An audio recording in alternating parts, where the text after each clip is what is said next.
Shalom jemaat Tuhan. Shalom. Semuanya sehat?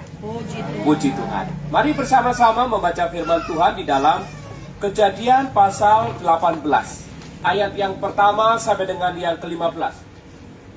Berbahagialah setiap kita yang membaca, merenungkan dan melakukan firman Tuhan di dalam kehidupan kita setiap hari. Amin. Saudara-saudara, berapa banyak di antara kita hari ini yang menunggu janji Tuhan digenapi dalam hidup kita dan kayaknya nggak ketemu-ketemu. Berapa banyak di antara kita yang berdoa kepada Tuhan, Tuhan bukalah jalan bagiku. Tuhan tolong aku dalam menghadapi kesulitan ini. Tuhan berikan aku jalan keluar terhadap pergumulan ini.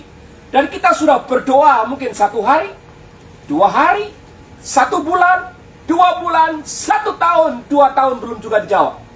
Ada di sini? Ada? Tentunya banyak ya.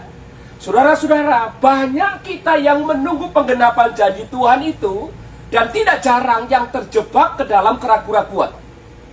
Karena aku sudah menunggu 1 tahun, 2 tahun dan tidak segera menjawab. Tuhan tidak segera memberikan jawaban terhadap pergumulanku. Jangan-jangan Tuhan tidak mendengarkan doaku. Pernah saudara punya dilema seperti itu? Kalau Tuhan itu sungguh-sungguh mengasihiku, kalau Tuhan itu sungguh-sungguh mempedulikan kehidupanku, kalau Tuhan sungguh-sungguh katanya tinggal di dalam kehidupanku, bukankah Dia tahu kondisiku? Bukankah Dia tahu permasalahanku? Bukankah Dia tahu tangisanku? Tetapi kenapa seakan-akan Tuhan itu diam dan tidak memberi jawaban apapun? Nah, tentunya saudara-saudara, kalau kita sudah dalam kondisi seperti itu, hati kita mulai tumbuh yang namanya keraguan-keraguan. Hati kita mulai tumbuh yang namanya kecemasan. Hati kita mulai tumbuh yang namanya ketakutan. Jangan-jangan aku salah beriman. Jangan-jangan aku tidak dikasih oleh Tuhan. Jangan-jangan, jangan-jangan, dan jangan-jangan. Dan kalau hati kita sudah mulai meragu, tindakan kita pun akan ikut di dalamnya. Betul saudara? Nah, hari ini kita akan belajar satu topik. Bagi Tuhan tidak ada yang mustahil. 1, 2, 3. Bagi Tuhan tidak ada yang mustahil. Tolong diingat-ingat betul bagi ini. Bagi Tuhan tidak ada yang mustahil.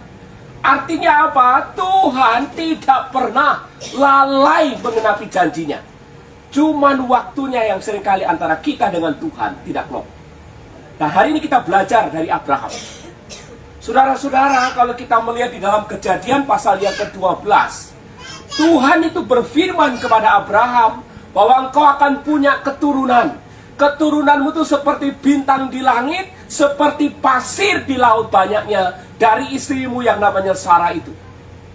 Tetapi janji Tuhan itu 1 tahun, 2 tahun, 3 tahun tidak kunjung digenapi.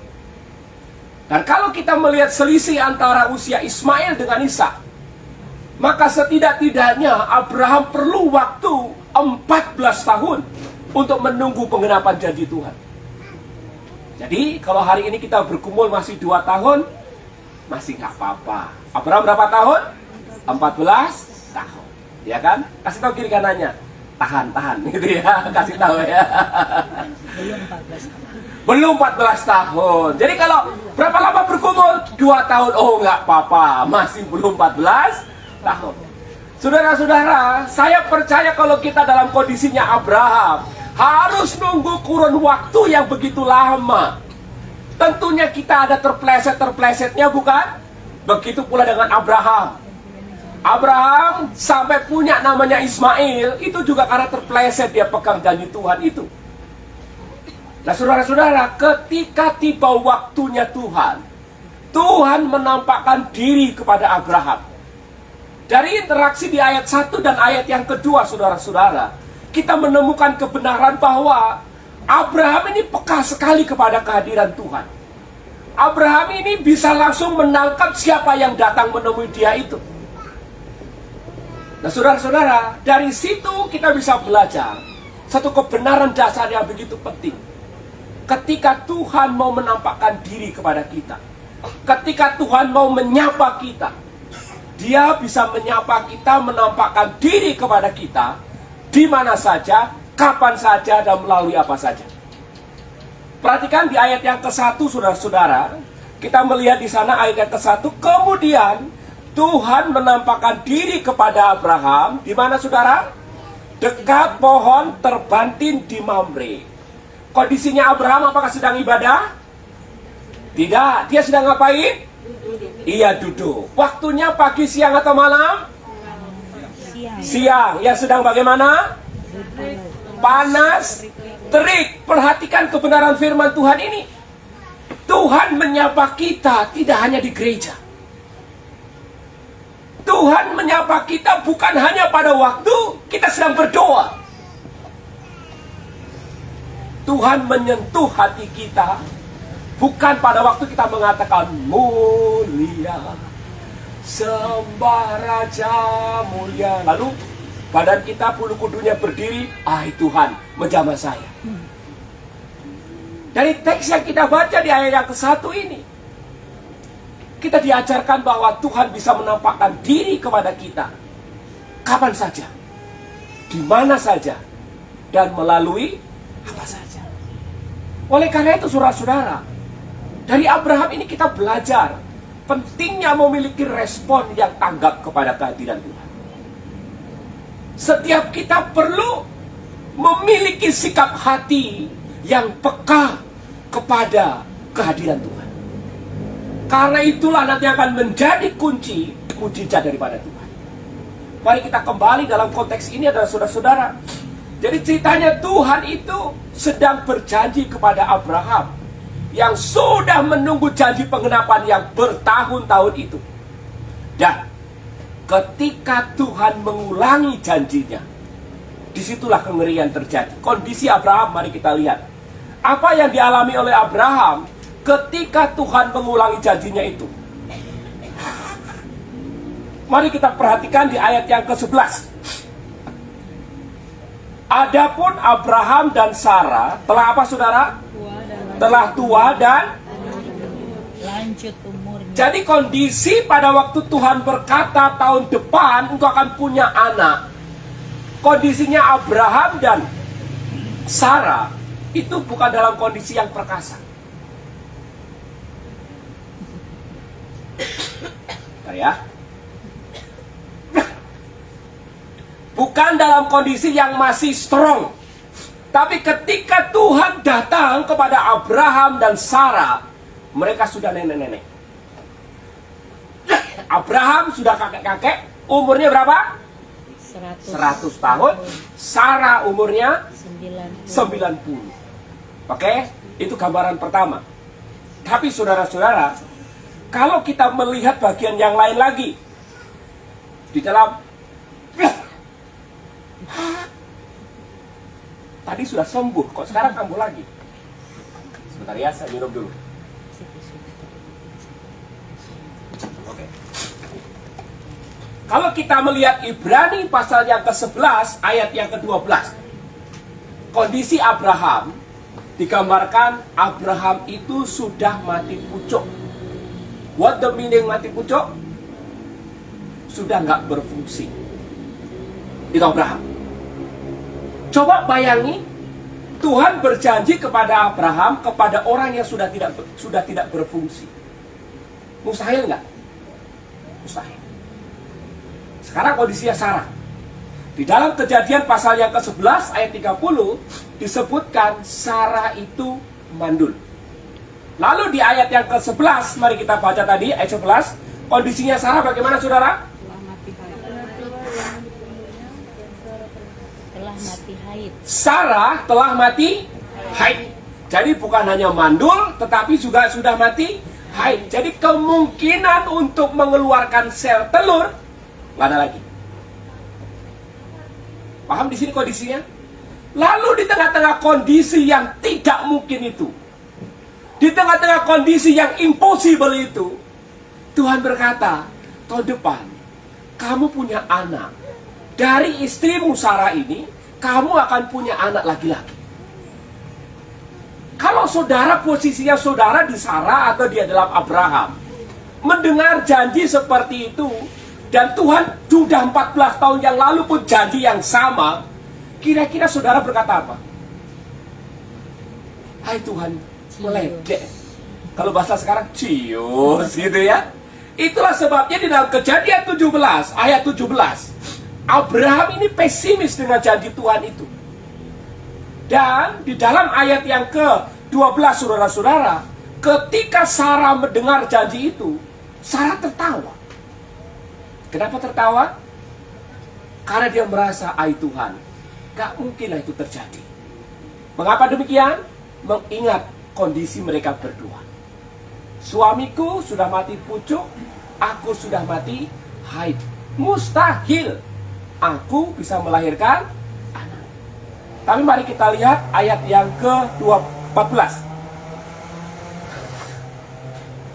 Ayat 14 mari kita baca bersama-sama. 1, 2, 3. Adakah sesuatu apapun yang mustahil untuk Tuhan? Pada waktu yang telah ditetapkan itu, tahun depan, aku akan kembali mendapatkan engkau. Pada waktu itulah Sarah mempunyai seorang anak laki-laki. Adakah sesuatu apapun yang mustahil untuk Tuhan? Dengan kata lain, adakah sesuatu yang tidak bisa dikerjakan oleh Tuhan? Jawabannya, tidak. Nah, saudara-saudara, mari sekarang kita lihat. Kalau kita melihat teks selanjutnya, Abraham punya anak namanya Ishak. Nah, dari teks ini, saudara-saudara, bacaan kita hari ini, kita bisa melihat contoh teladan iman Abraham. Kenapa dia bisa mengalami kemustahilan Tuhan itu? Yang pertama, seperti saya sebutkan tadi, Abraham memiliki respon yang baik kepada kehadiran Tuhan.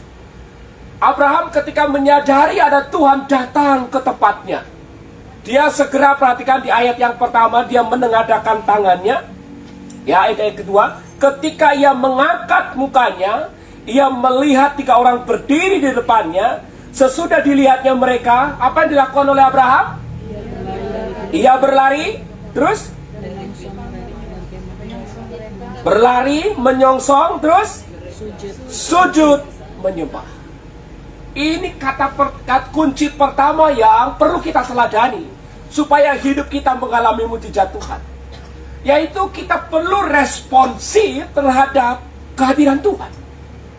Yang dilakukan Abraham di siang hari yang terik itu, biasanya kalau orang Timur Tengah itu lagi kipas-kipas mungkin di bawah pohon karena panas. Begitu dia melihat ada 3 orang datang, ia bukan berjalan. Teks Alkitab menyebutkan Abraham berlari menyambut orang itu yang datang. Lalu setelah dekat, apa yang dilakukan oleh Abraham? Sujud menyembah. Saudara-saudara, ketika saya menggumuli bagian ini, saya sungguh disentuh hati saya oleh Tuhan. Seringkali saya tidak punya sikap seperti Abraham ini. Ketika Tuhan hadir kepada kita, saya mau sharing kepada kita semua. Berapa banyak di antara kita yang percaya kalau Tuhan hadir di tengah-tengah kita hari ini? Semua percaya? Amin? Tuhan hadir di sini? Amin. Pertanyaan saya kedua, apakah sikap yang sama seperti yang ditunjukkan Abraham juga kita tunjukkan kepada Tuhan? Semangat menyambut Tuhan, semangat menghargai Tuhan, sujud menyembah Tuhan, juga kita berikan kepada Tuhan hari ini. Seringkali tidak, bukan? Seringkali fisik kita di sini, pikiran kita kemana-mana. Seringkali fisik kita membaca Alkitab di handphone, tapi selanjutnya aktivitas di tempat yang lain. Tapi kita mengatakan, aku sedang ibadah, aku sedang menyembah Tuhan. Abraham mengoreksi kita semua hari ini. Abraham punya sikap yang responsif kepada kehadiran Tuhan. Dia berlari menyambut, menyongsong Tuhan. Dan ketika dekat, Abraham sujud menyembah kepadanya. Saya sungguh rindu Jemaat Kairos memiliki semangat ini ketika datang beribadah kepada Tuhan. Memiliki hati yang sungguh-sungguh mau menyembah Tuhan. Memiliki hati yang sungguh-sungguh mau menyambut kehadiran Tuhan. Memiliki hati yang sungguh-sungguh untuk menjamu Tuhan. Bukan seperti Marta kemarin. Tahu Marta yang kemarin? Dia datang mengundang, Yesus sudah datang. Begitu Yesus sudah datang, Yesus tidak didengarkan oleh si Marta. Yesus suruh jadi penontonnya Marta. Saudara-saudaraku yang dikasih Tuhan, hari ini kebenaran firman Tuhan mengajak kita. Yang pertama, memiliki respon hati yang benar kepada Tuhan. Kalau Tuhan hadir di tengah-tengah kita, please, miliki sikap seperti Abraham. Sambut dia, sembah dia. Amin. Lalu yang kedua, ketika Abraham ini berkata, Tuhan, bila mana engkau berkenan, mampirlah ke rumahku. Lalu 3 orang ini tadi, saudara-saudara, mampir ke kemahnya Abraham. Apa yang dilakukan oleh Abraham? Perhatikan di ayat yang ketiga, saudara-saudara. Apa yang dilakukan oleh Abraham ketika 3 orang tadi itu yang Tuhan menampakkan diri dalam rupa 3 orang tadi itu mau mampir ke rumahnya Abraham? Di ayat yang ketiga berkata, Tuanku, jika aku telah mendapatkan kasih Tuanku, janganlah kiranya lampaui hambamu ini. Artinya, janganlah engkau jalan terus, mampirlah ke rumahku dulu. Mampirlah ke kemahku dulu.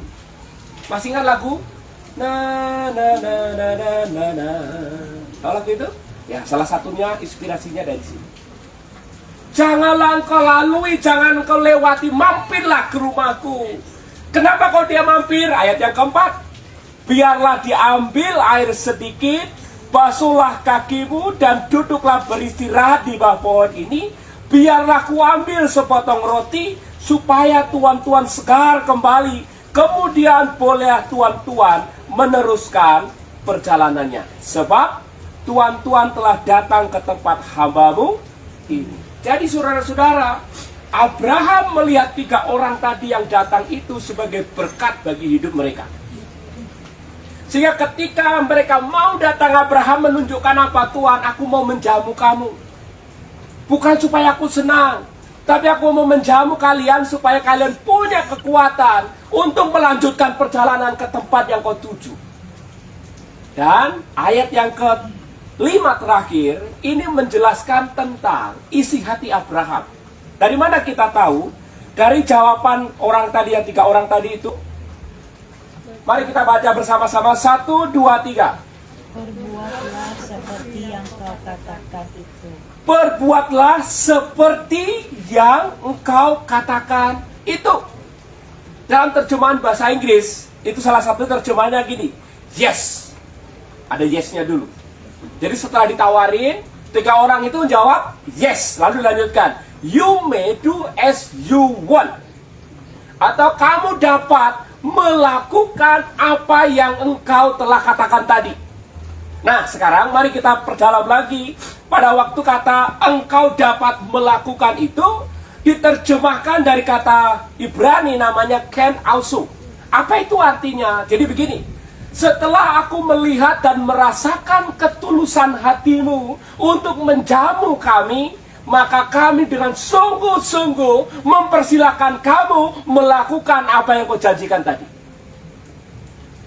Jadi di balik kalimat perbuatlah seperti yang kau katakan itu, terkandung penilaian dari 3 orang yang datang itu.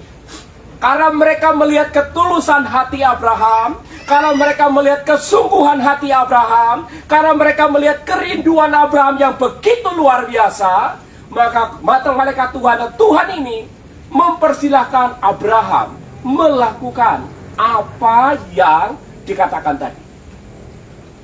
Oke? Ini saudara-saudara, dari sini kita bisa lihat, begitu Tuhan itu mau datang ke tempatnya, Abraham menunjukkan kemurahan hati yang luar biasa. Abraham tidak berhitung kepada Tuhan. Abraham tidak hitung-hitungan kepada Tuhan. Tapi Abraham memberikan yang terbaik kepada Tuhan. Baik itu dari sikapnya maupun dari hartanya. Nah, dari sikapnya sekarang saudara-saudara, mari kita lihat dari sikapnya di ayat yang ke-6. Setelah Tuhan itu mengizinkan Abraham untuk melayani, ayat yang ke-6, apa disebutkan di sana? Lalu Abraham segera pergi kemah Ke kemah.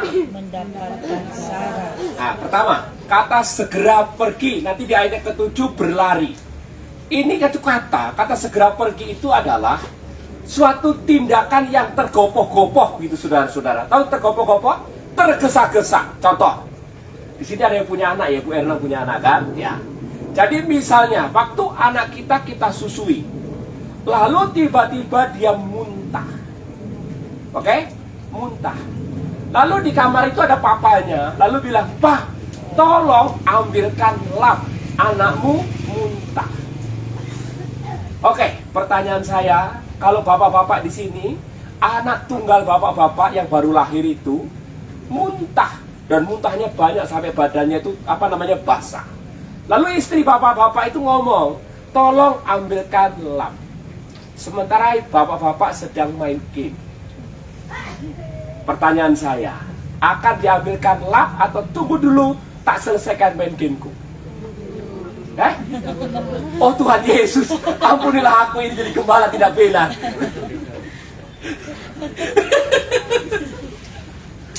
Selesai level 1. Selesaikan level 1 dulu, baru cari lap. Jangan ditiru ya, not good itu. Kalau kita yang normal, begitu anak kita seperti itu, semua akan kita tinggalkan. Kita akan buru-buru ngambil lap. Betul apa tidak? Jadi contoh yang pertama tadi tidak betul, jangan dilanjutkan. Kalau masih ada yang seperti itu, bertobat.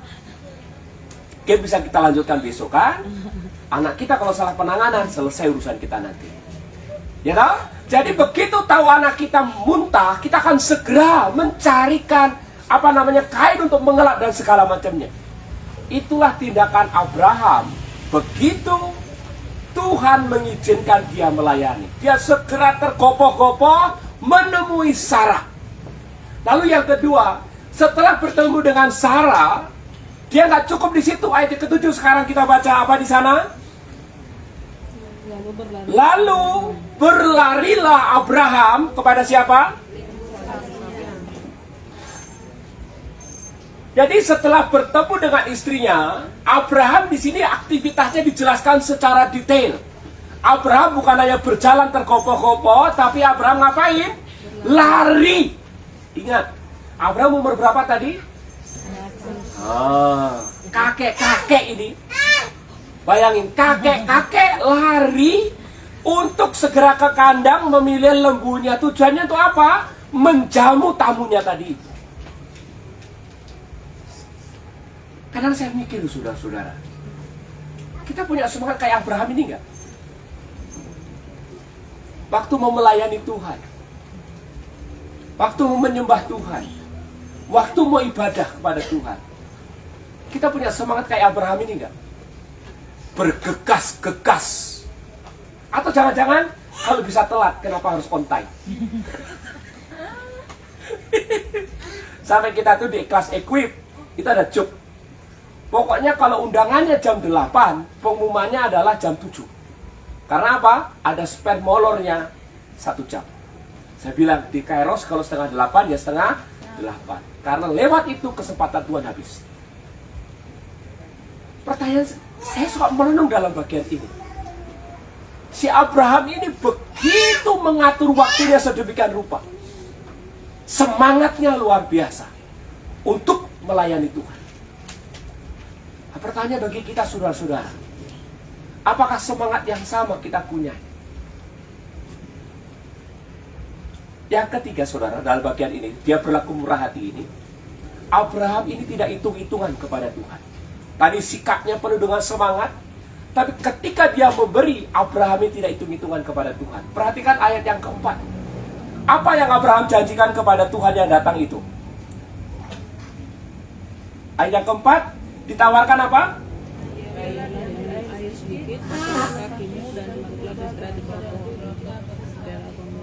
Air sedikit dan sepotong roti. Begitu ya? Yang ditawarkan Tuhan, ayo mampirlah ke rumah. Nanti biar kalau ada air sedikit untuk mencuci kakimu supaya kau bisa duduk istirahat dulu, dan dihidangkan kepadamu sepotong roti untuk mengganjal perut lah, kira-kira seperti itu. Tapi apa yang dilakukan oleh Abraham? Ini menarik. Abraham memberikan lebih daripada yang dijanjikan. Ayat yang ke-6 sekarang, mari kita lihat. Lalu Abraham segera pergi ke kemah mendapatkan Sarah serta berkata, segeralah, buru-buru, cepat-cepat. Ambillah apa di sana saudara? 3 sukat tepung yang terbaik, remaslah itu, dan buatlah roti bundar. Ketika saya merenungkan, saya coba cari-cari di internet, cari-cari di di buku. 1 sukat itu berapa liter? 1 sukat tepung, 1 sukat itu sama dengan 13 liter. Berarti kalau 3 sukat, berapa liter? 39 liter. Bayangkan tepung, roti, dari 39 liter, 1 karung. Banyak nggak itu? Hah? Banyak. Yang datang berapa orang? 3. Rotinya berapa banyak? 39 liter. Bayangin. Janjinya tadi berapa? Sepotong roti. Dihidangkan berapa banyak? 39 liter tepung terbaik. Ini baik ya, luar biasa ya Abraham ya. Lalu yang kedua, di ayat yang ke-7. Lalu berlalirah Abraham kepada lembu sapinya. Ia mengambil seekor anak lembu yang apa saudara? Terus? Memberikannya kepada seorang bujannya, lalu orang itu segera mengolah. Baik, lembunya dikatakan di sini seekor lembu yang empuk. Itu kualitas dagingnya. Jadi ini bukan lembu yang tua yang alot itu, bukan. Jadi ini lembu yang masih muda, dagingnya masih empuk sehingga mudah, jadi diolah sebentar sudah lunak. Itu katanya itu smooth. Tapi yang menarik adalah yang kedua, yaitu baik dagingnya. Betul di situ ya? Baik dagingnya. Kata baik dagingnya itu bukan berarti dagingnya dalam kualitas nomor 1, bukan. Penekanan dalam bagian ini, lembu yang akan dipotong oleh Abraham untuk menjamu tamunya itu adalah lembunya dalam bentuk tubuhnya, itu bentuk tubuhnya beautiful. Bentuk tubuhnya terbaik, bentuk tubuhnya nggak cacat. Pertanyaan saya, kalau misalnya lembu yang dipotong itu telinganya panjang sebelah, tamunya tahu nggak? Nggak tahu. Kalau lembu yang dipotong itu kakinya pincang sebelah, tamunya tahu nggak? Nggak tahu. Betul nggak ya? Kalau yang dipotong itu lembunya kurus, tamunya juga nggak tahu. Tapi perhatikan baik sikapnya Abraham ini. Karena Abraham begitu menghargai Tuhan yang datang itu, dia memotong lembu yang terbaik dalam bentuk fisiknya. Oke? Lalu yang terakhir, setelah semuanya dimasak, perhatikan di closing ayat, di ayat ke-7, ayat ke-8. Masih ada lagi yang dibawa oleh Abraham? Kemudian dia menyalah daging dan susu. Nah, diambilnya dadih dan susu. Apa itu dadih? Dadih itu adalah susu unta yang dipanasin, dikentalkan begitu menjadi semacam krim. Itu biasanya dimakan bersama dengan madu dan minum anggur. Jadi dengan kata lain, si Abraham ini memberikan makanan inti lalu pencuci mulut. Luar biasa ya. Habis itu, mari kita lanjutkan masih di ayat ke-8. Terus? Dan lalu dihidangkannya di depan orang-orang itu, dan ia berdiri di dekat mereka di bawah pohon itu sedang mereka. Nah, ini menarik. Jadi Abraham bukan hanya memberi hidangan yang terbaik, tetapi setelah menghidangkan hidangan itu, Abraham berdiri di sampingnya menunggu apa keluhan daripada orang itu. Dalam teksnya, itu kalimatnya begini: atas apa yang aku hidangkan padamu hari ini, aku berdiri di sini. Kalau ada apa-apa dengan hidangan itu, mintalah kepadaku, aku siap melayani. Jadi si Abraham ini, saudara-saudara, Dia mengambil posisi berdiri seperti seorang pelayan meja. Pertanyaannya, Abraham punya nggak pelayan? Banyak. Tapi kenapa kok dia sendiri? Ini mengajarkan kepada kita. Abraham bukan hanya memberi pemberian yang terbaik, tapi juga memberikan dirinya sendiri untuk korban itu. Saudara-saudara, inilah perilaku murah hatinya Abraham. Abraham tidak hitung-hitungan kepada Tuhan. Abraham tidak berkata, sudah terlalu banyak yang aku berikan kepada Tuhan. Tidak. Abraham memberikan. Bukan hartanya saja, bukan hanya kekayaannya saja, tapi hidupnya diabdikan kepada tamu itu. Pertanyaan bagi kita sekarang, saudara-saudara, bagaimana dengan kita? Apakah semangat yang dimiliki Abraham juga kita miliki kepada Tuhan? Apakah hati yang murah hati kepada Tuhan itu juga kita miliki hari ini? Apakah semangat untuk menyukakan hati Tuhan, berapapun harganya, itu ada selalu dalam hati kita?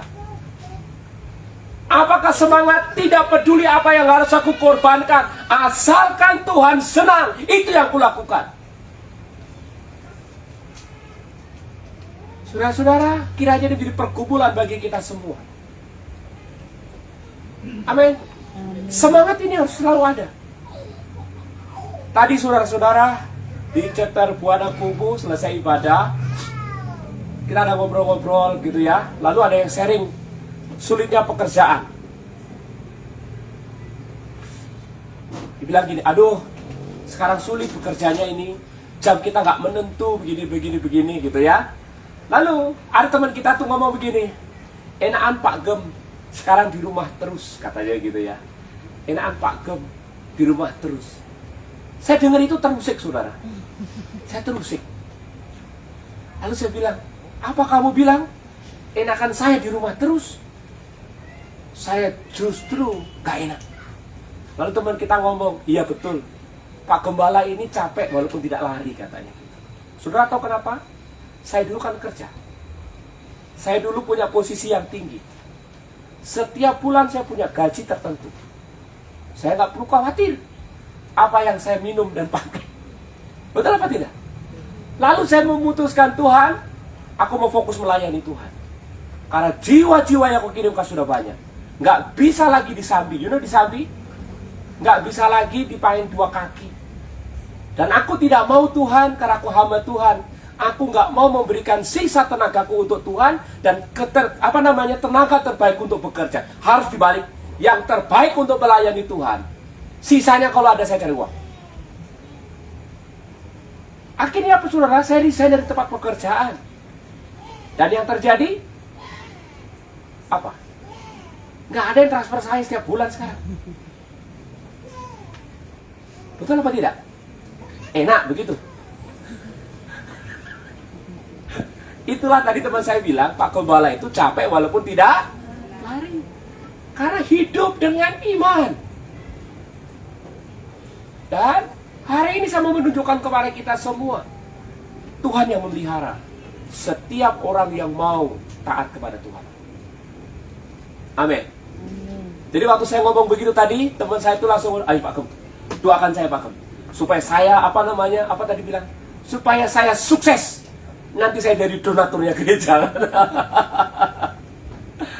Nah, saudara-saudara, apakah kita siap memberi persembahan yang terbaik? Bukan hanya uang, bukan hanya makanan, tapi seluruh hidup kita untuk dipakai Tuhan. Apakah kita akan berkata, siap Tuhan, ketika Tuhan berkata, hai Erwin, kau harus jadi saksiku? Apa jawaban kita? Hai Hendro, kamu harus jadi saksiku. Katakan kebenaran apapun yang terjadi. Apa jawabanmu? Apa kita akan menjawab, ya Tuhan, kalau di gereja kau akan jawab, ya. Tapi kalau di tempat pekerjaan tergantung situasi dan kondisi. Apa jawaban kita?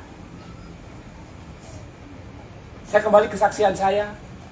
Masih ingat khotbah Prapaskah? Yang dimana saya khotbah di tempat ini. Saya pulang dari tempat ini, saya merenung semalam-malaman, gak bisa tidur. waktu kita merenungkan tema, Tuhan Yesus menyuruh para muridnya, pergilah ke kota yang di depan itu. Di depan itu ada keledai yang tertambat, keledai muda, ambillah itu. Dan nanti kalau tuannya punya, bilang sama dia, Tuhan membutuhkannya. Betul ya, masih kan cerita itu ya? Lalu, begitu ditanya, ya Tuhan membutuhkan. Yang punya keledai itu ya sudah pakai karena Tuhan membutuhkan.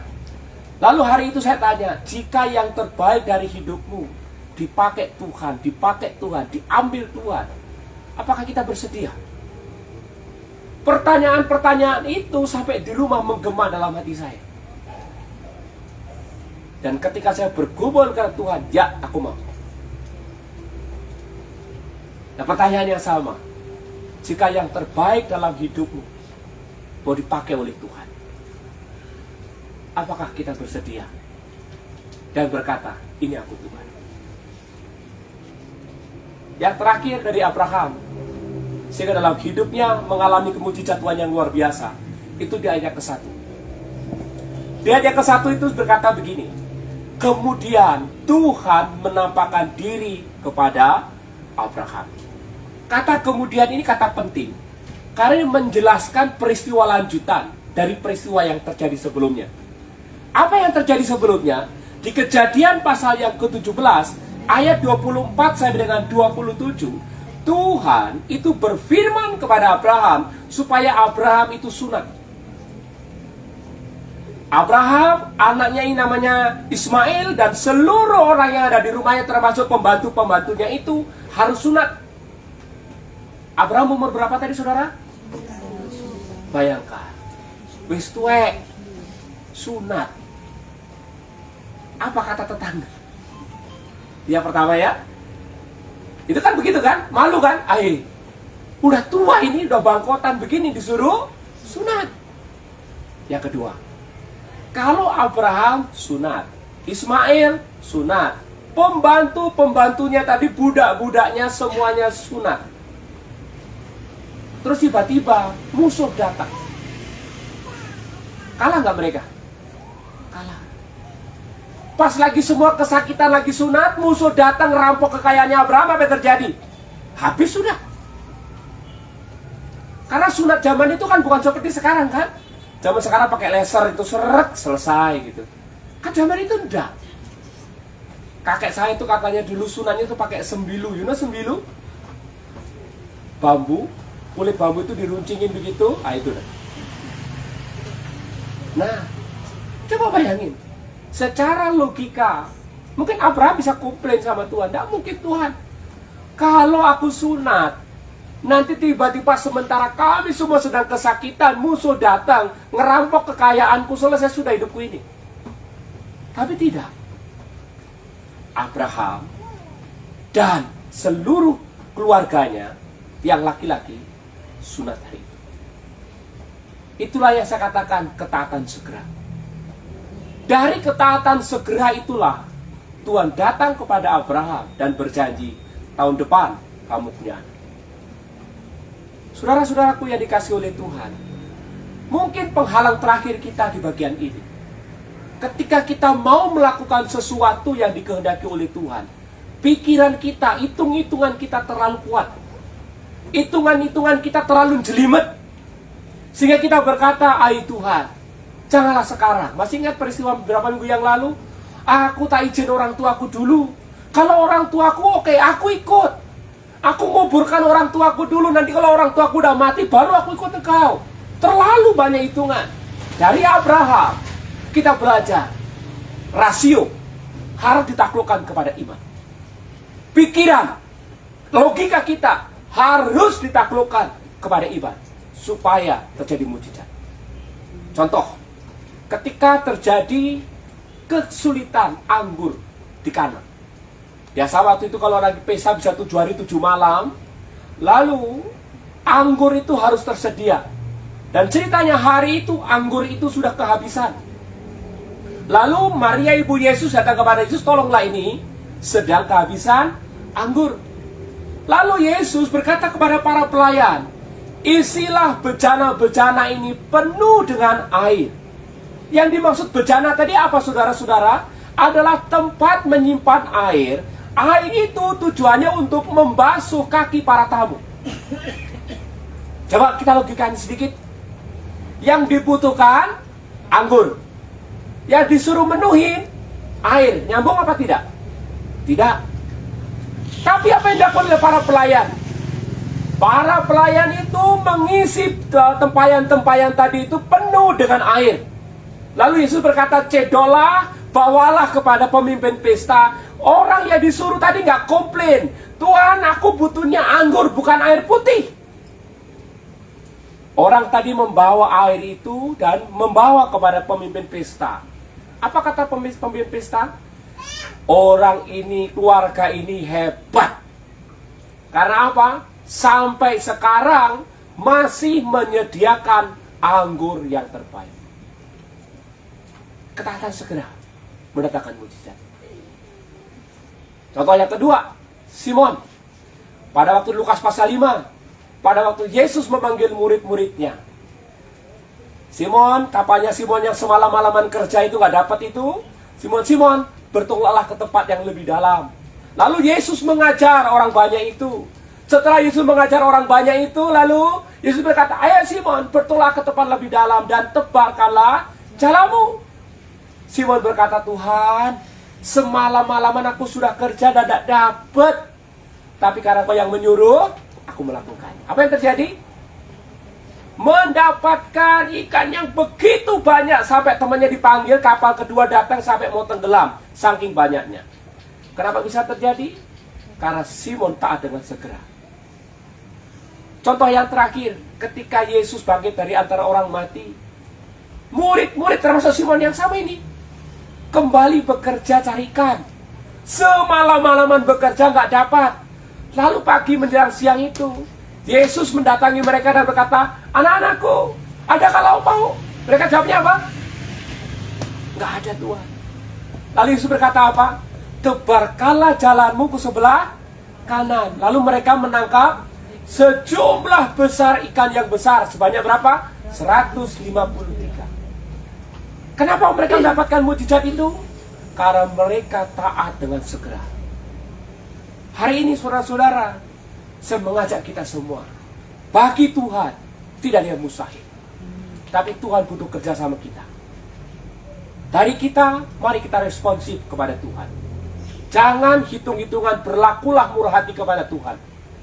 Dan segeralah bertindak. Apa yang Tuhan firmankan, itu yang harus kita lakukan sekarang. Amin. Mari saudara, kita akhiri renungan kita dengan kita memujikan pujian ini.